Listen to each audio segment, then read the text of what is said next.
বাজার গত ফ্যাসিস্ট আমলে সন্ত্রাসের অভয়ারণ্য হয়ে গিয়েছিল, মাদকের অভয়ারণ্য হয়ে গিয়েছিল।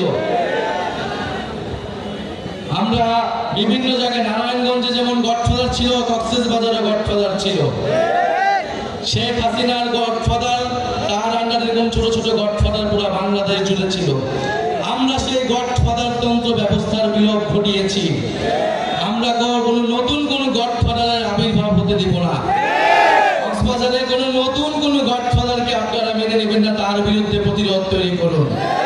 প্রিয় সংগ্রামী বন্ধুগণ, মাফিয়া তন্ত্র, গডফাদার তন্ত্র, স্বৈরতন্ত্র, পরিবারতন্ত্র, এই সব কিছুকে বাংলাদেশ থেকে উচ্ছেদ করতে হবে। জনগণের বাংলাদেশ, গণতান্ত্রিক বাংলাদেশ প্রতিষ্ঠা করতে হবে। প্রিয় সংগ্রামী কক্সবাজারবাসী, এই কক্সবাজারে আমরা জানি জুলাই গণ অভ্যুত্থানের সময় লড়াই হয়েছিল, আন্দোলন হয়েছিল।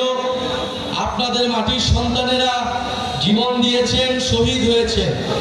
আরো একজন শহীদের কথা বলতে চাই, যিনি রোহিঙ্গা কমিউনিটির হয়েও এই গণ অভ্যুত্থানে শহীদ হয়েছিলেন, শহীদ নূর মোস্তফা। আমরা চাই অবিলম্বে তাকে গ্যাজেটভুক্ত করা হোক।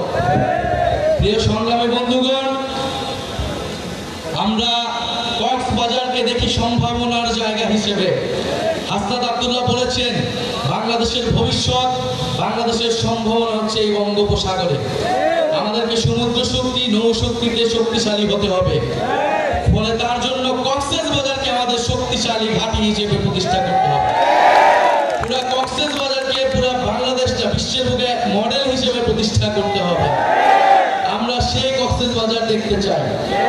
প্রিয় বন্ধুগণ, জাতীয় নাগরিক পার্টি আপনাদের সেই নতুন, সেই কক্সবাজারের জন্য, সেই সম্ভাবনাময় কক্সবাজার প্রতিষ্ঠার জন্য লড়াই করবে, কাজ করবে। আমরা একটা নতুন বাংলাদেশ, নতুন কক্সবাজার, কে পিআর বুঝে, কে পিআর বুঝে না, এর জন্য সংস্কার আটকে থাকবে না।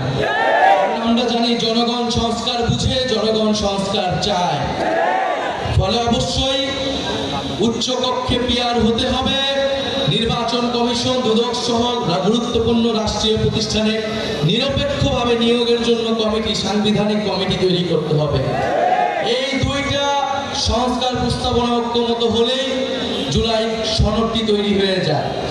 আমরা আহ্বান জানাবো, জনগণের দিকে তাকিয়ে, বাংলাদেশের দিকে তাকিয়ে আমরা সকল দল যাতে সংস্কারের পক্ষে ঐক্যমত পোষণ করি। কারণ এই সংস্কার কোনো দলের পক্ষে নয়, কোনো দলের বিপক্ষ নয়, এটা বাংলাদেশের পক্ষে, জনগণের পক্ষে। প্রিয় সংগ্রামী বন্ধুগণ, 3 আগস্ট শহীদ মিনারে আমরা জড়ো হচ্ছি।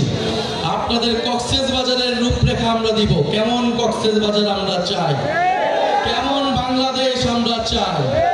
আর জুলাই ঘোষণাপত্র, জুলাই সনদ আমরা অবশ্যই আদায় করে ছাড়বো ইনশাআল্লাহ।